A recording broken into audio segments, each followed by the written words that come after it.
I found my wife's wedding ring in her car that Tuesday morning after 23 years of marriage. She'd never taken it off. Not once. But there it was. Sitting in the cup holder like it meant nothing.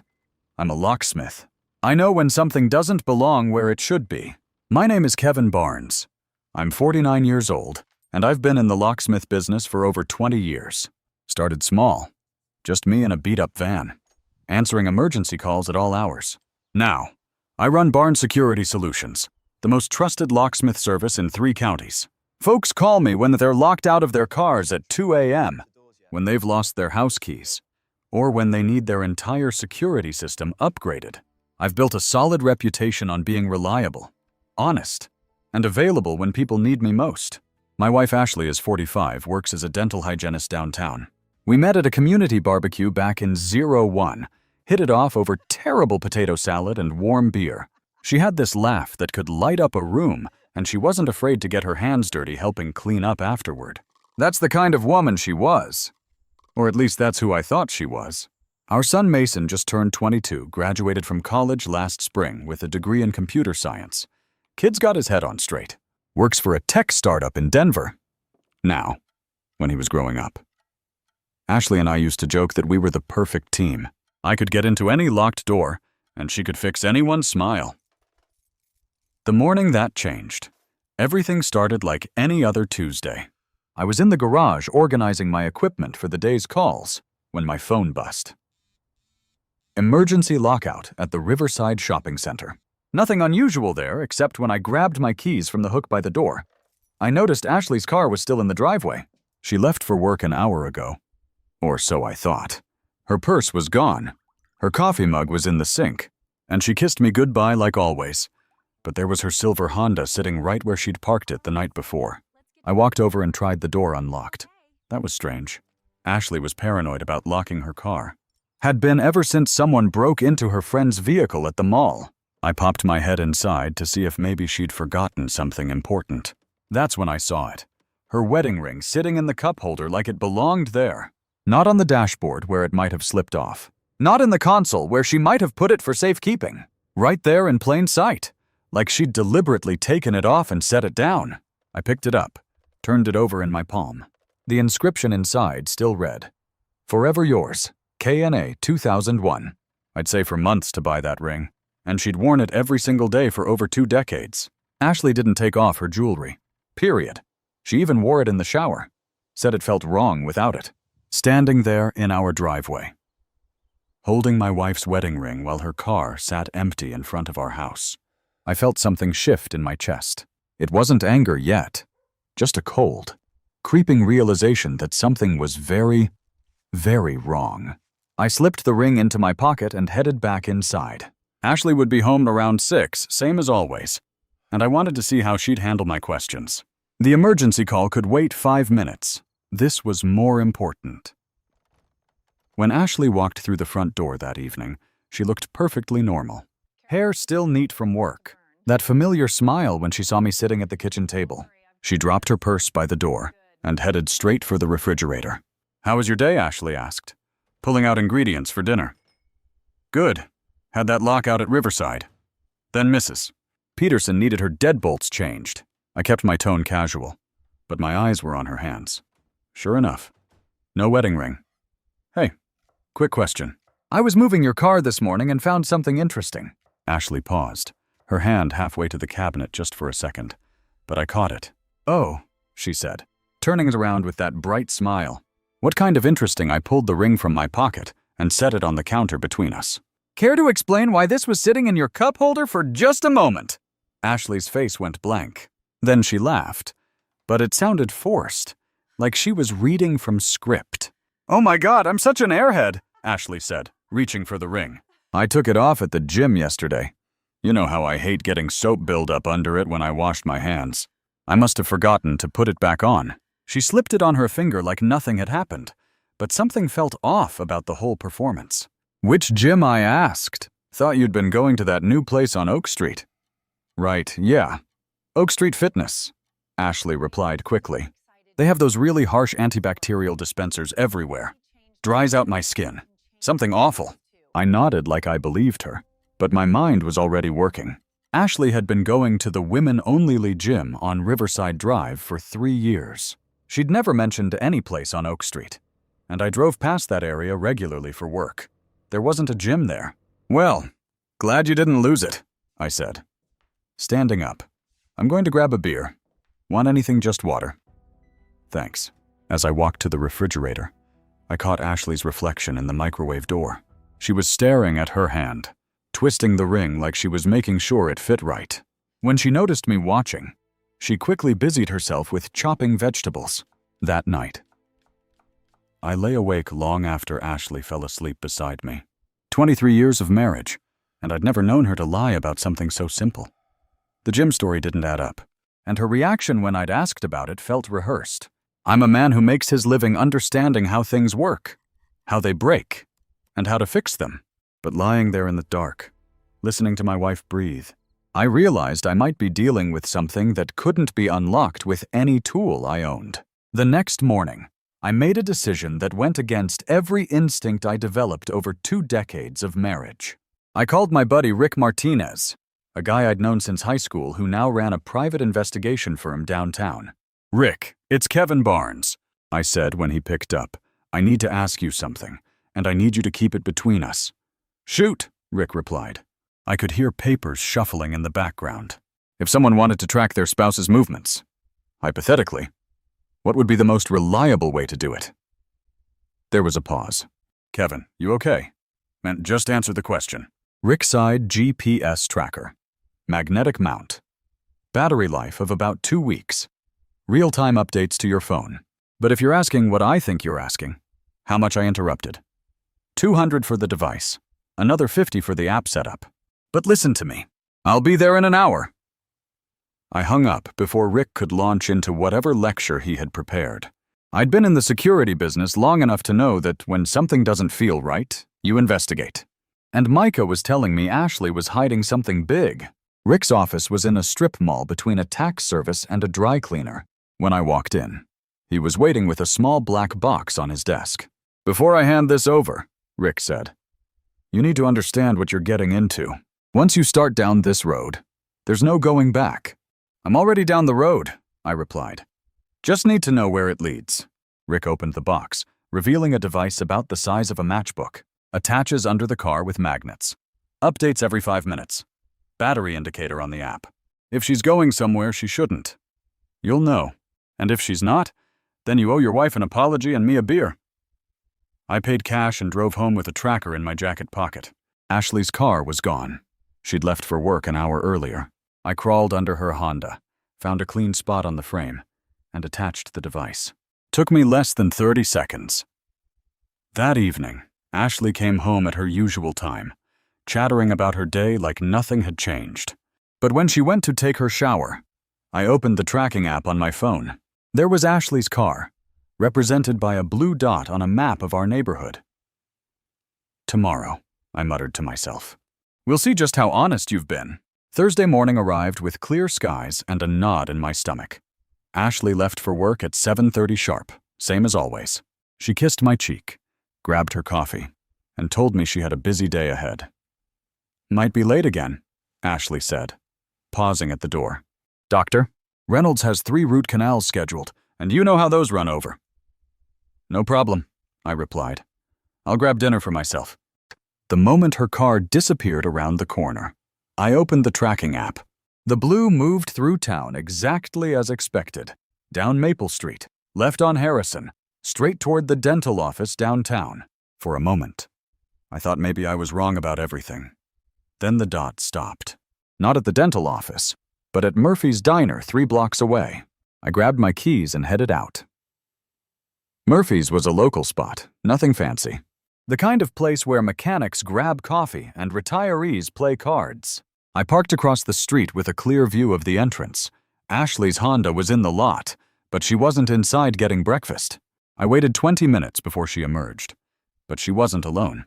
The man walking beside her was tall, maybe 6'1", with graying hair and an expensive-looking suit. He had his hand on the small of Ashley's back as they walked to their cars, and when they stopped beside her Honda, he leaned down and kissed her. Not a friendly peck, a real kiss, the kind married people share. My hands tightened on the steering wheel. 23 years of marriage, and I was watching my wife kiss another man in broad daylight. They talked for another minute before getting into separate cars. Ashley drove toward the dental office, while the man headed in the opposite direction. I memorized his license plate. Old habits from my security work. I followed Ashley to her office and watched her walk inside like nothing had happened. She straightened her hair in the reflection of a glass door, checked her lipstick, and disappeared into the building. The tracking app showed she stayed there all day, but I knew the truth now. My wife was having an affair, and she was confident enough to meet her lover in public in our own town. That evening, Ashley came home at 6, same as always. "How was work?" I asked, keeping my voice steady. "Exhausting," Ashley replied, dropping in her favorite chair. "Doctor, Reynolds had us running all day. I barely had time for lunch." Another lie. I'd seen her having what looked like a very intimate breakfast with her boyfriend. "That's rough," I said. "Maybe this weekend we can do something relaxing. Just the two of us." Ashley smiled, but it didn't reach her eyes. "That sounds nice." "Honey." I nodded and headed to the garage. I had some planning to do. I spent the next 2 weeks documenting everything. Every lie, every inconsistency. Every time Ashley claimed to be somewhere she wasn't. The GPS tracker became my most valuable tool, telling me a story my wife never intended me to read. Tuesday afternoon, I decided it was time to take this to the next level. I called Sarah Morrison, the best divorce attorney in the county. Her reputation was solid. She protected her clients' interests and didn't mess around. "Mr. Barnes," Sarah said when I walked in her office. "Rick Martinez called and gave me a heads up about your situation. What can I do for you?" I handed her a manila folder containing everything I collected. Photos of Ashley and her boyfriend at Murphy's Diner. GPS logs showing her trips to locations that had nothing to do with work. Timestamps proving she'd lied about working late. Sarah reviewed the evidence methodically, occasionally nodding or making notes in the margins. "This is comprehensive," she said finally. "Your wife has been careless, and you've been thorough." "How do you want to proceed? I want to protect myself financially," I replied. "The business, the house, my retirement accounts. I built Barnes Security Solutions from nothing, and I'm not losing it because she decided to throw away our marriage." Sarah walked me through the process. Asset protection, filing procedures, what to expect during negotiations. Most importantly, she explained how to legally move money without triggering any alerts. "The key is preparation," Sarah said. "Document everything, secure your assets, and when you're ready to file, we'll have all our ammunition in order." I opened a new checking account at First National across town from our usual bank. Transferred exactly half of our joint savings. Completely legal since both names were on the account. I also pulled my name off several recurring bills and made copies of all our financial statements. Over the next week, I started quietly moving my personal belongings. Nothing obvious, just things that mattered. My father's tools, photo albums from before, Ashley. My collection of vintage lock mechanisms. I rented a storage inn on the other side of town and moved everything in small loads. Ashley was too wrapped up in her affair to notice. She came home each evening with new stories about difficult patients, equipment breakdowns, and mysterious overtime requirements. Each lie made my decision easier. Friday evening, I made one final addition to my evidence file. I'd followed Ashley to a different location, the Marriott downtown. She met the same man in the lobby, and they took the elevator to the 15th floor together. I photographed them through the lobby window, her hand and his as they walked toward the elevators. The timestamp on my camera read 6:47 p.m. At 7:15, Ashley texted me. "Still at the office. Dr. Reynolds is dealing with an emergency patient. Don't wait up." That night, I reviewed everything one more time. Photos, GPS logs, financial records, and a detailed timeline of Ashley's deception. I had enough evidence to bury her in court, and I protected everything that mattered to me. It was time for the final phase of my plan. Monday morning arrived with a kind of crisp autumn air that usually made me grateful to be alive. But today, it felt like an ending rather than a beginning. Ashley was humming in the kitchen, making her coffee with the same routine she'd followed for 23 years. "Big day ahead," Ashley announced, not looking up from her phone. "Dr. Reynolds scheduled back-to-back root canals. And you know how those patients get. Sounds rough, I replied, watching her fingers dance across her phone screen, probably texting her boyfriend about their next rendezvous. Ashley kissed my cheek, the same mechanical peg she'd been giving me for months, and headed for the door. Don't wait up if I'm late, she called over her shoulder. This might be another long one. Take your time, I said, knowing it would be the last conversation we'd ever have as husband and wife. I waited exactly 30 minutes after a car disappeared, then went to work. I've been planning this moment for weeks, and every detail was calculated. I pulled out the manila envelope I prepared and placed it on Ashley's pillow. Inside were the divorce papers Sarah had drafted, signed, and notarized. On top of the papers, I placed a photograph Rick had taken of Ashley and her boyfriend kissing outside the Maria Hotel. Their faces were clearly visible, their body language unmistakable. Next to the envelope, I placed my wedding ring, 23 years of marriage, reduced to a simple gold band sitting on white cotton pillowcases. Finally, I left a handwritten note on hotel stationery I picked up during one of my surveillance trips. When she came home, I was gone. All I left was an envelope, a photo, and my wedding ring. Don't look for me. I walked through our house one final time, not out of nostalgia, but to make sure I hadn't forgotten anything important. The family photos on the mantel would stay. They belonged to a life that no longer existed. The furniture, the decorations, the accumulated weight of 2 decades. All of it felt like artifacts from someone else's marriage. I loaded the last of my tools into my truck and drove to the apartment I'd been preparing for 3 weeks. It wasn't much, a 1-bedroom place above Martinez Electronics, but it was mine. Paid for with money Ashley knew nothing about. My phone was the final step. I removed the SIM card, snapped it in half, and tossed it in a dumpster behind the apartment building. No phone meant no way for Ashley to reach me. No opportunity for explanations or manipulation. At 6:30 p.m., my old life officially ended. Ashley would walk into our bedroom, see the evidence of her betrayal displayed on her pillow, and realize that her husband had vanished without giving her a chance to explain or apologize. I cracked open a beer and sat by the window of my new apartment, watching the sun set over a town where Ashley Barnes would now have to face the consequences of her choices alone. For the first time in months, I felt like I could breathe again. I didn't have to wait long to see the results of my disappearing act. Rick called me the next evening on the burner phone I'd given him for emergencies. "Kevin, what the hell did you do?" Rick asked when I picked up. Ashley showed up at my office this morning looking like she'd seen a ghost. She was crying, asking if I knew where you were.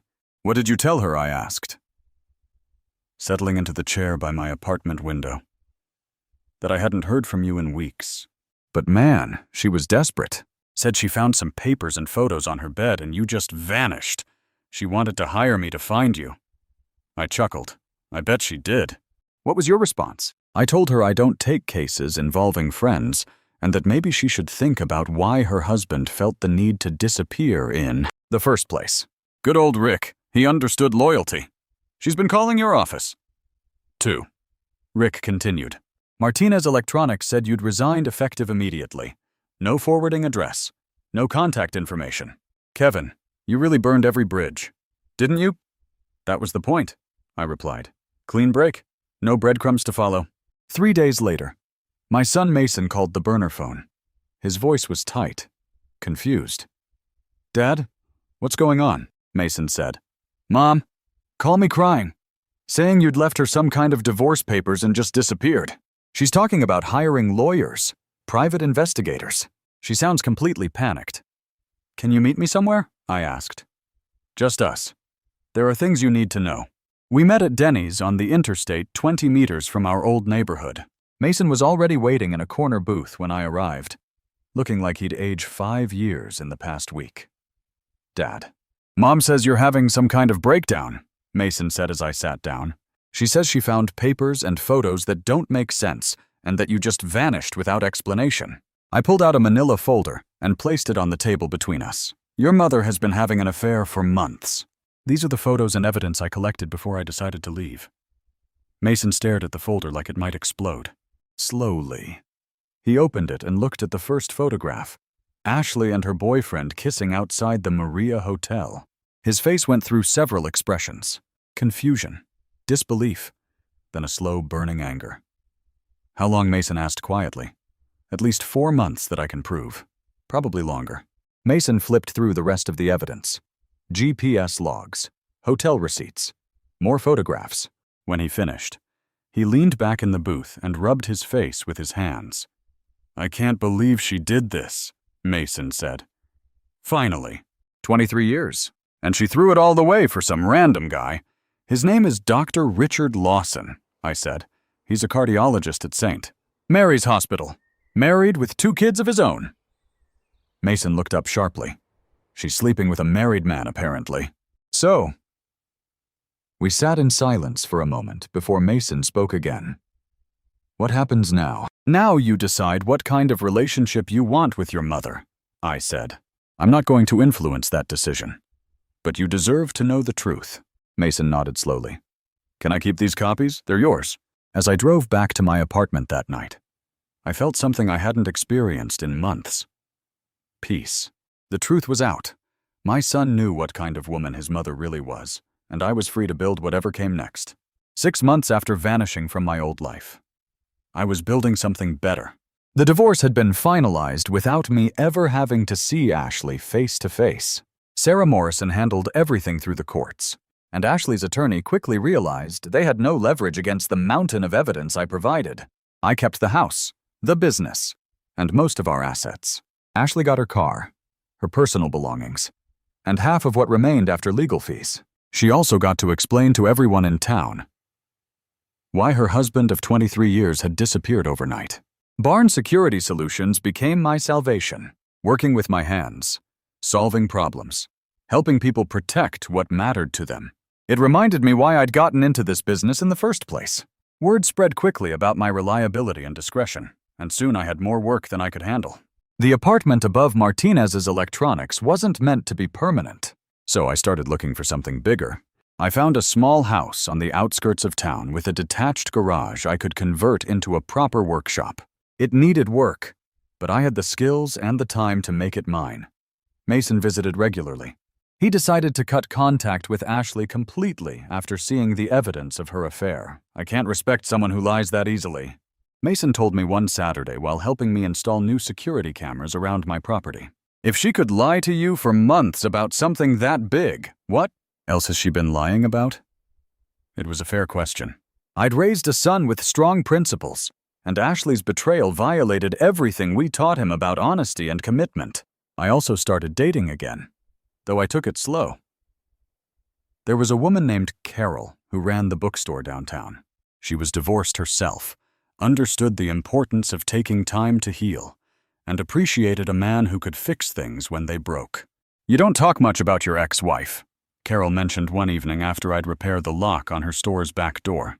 "Not much to say," I replied. "Sometimes people show you who they really are, and you have to decide whether that's someone you want in your life." Carol nodded. She'd been through her own betrayal and understood the value of starting fresh. The best part about my new life was the simplicity. No more wondering where Ashley was or what she was really doing. No more analyzing every conversation for hidden meanings. No more pretending to believe obvious lies. I worked. I spent time with my son. I slowly got to know Carol better. And I built a life based on honesty and respect rather than deception and betrayal. Rick told me Ashley had moved in with Dr. Lawson after his wife divorced him and took half his assets.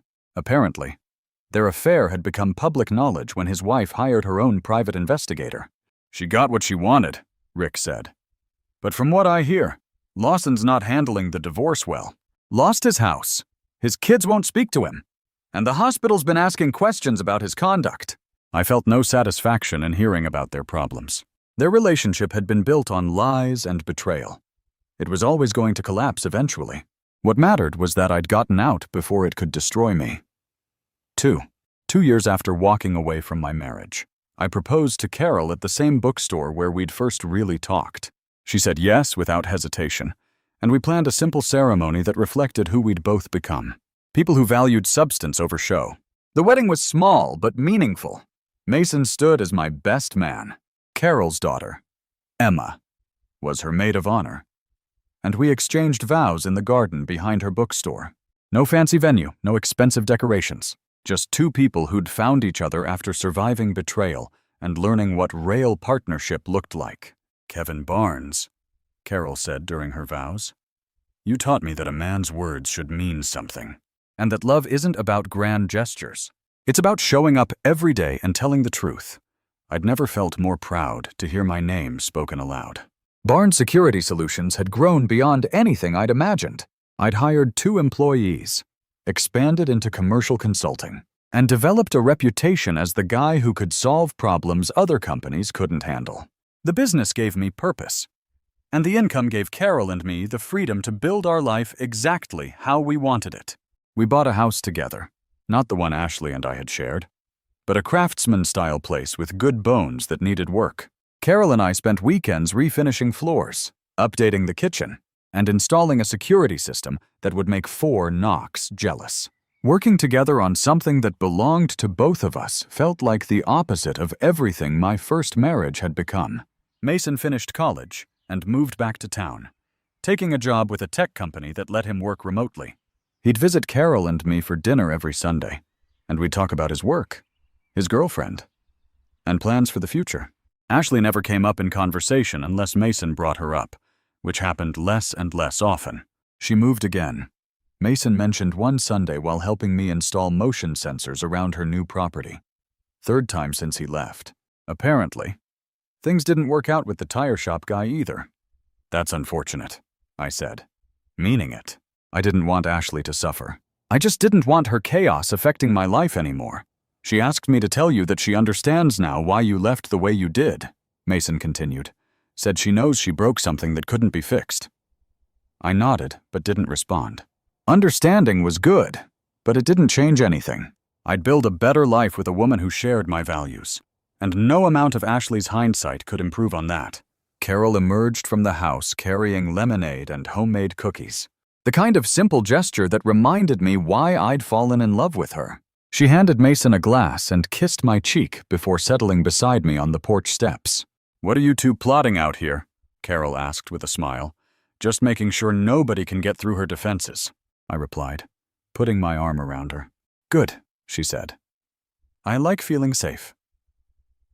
That night, lying next to Carol in our bed, I reflected on how different my life had become. Instead of wondering where my partner was or what she was really doing, I knew exactly where Carol was and trusted completely that she wanted to be there. Sometimes the best security system is just choosing the right person to trust with the keys. 7 years after I disappeared from Ashley's life, Mason called with news that changed everything. "Dad, I'm getting married," Mason announced, his voice full of excitement. "Angela said yes, and we're planning the wedding for next spring." I'd met Angela several times. A smart, kind woman who worked as a nurse and made Mason laugh in ways I hadn't seen since he was a kid. They've been together for 2 years, and it was obvious they were building something solid. "That's wonderful news, son," I said. "Carol and I couldn't be happier for you both."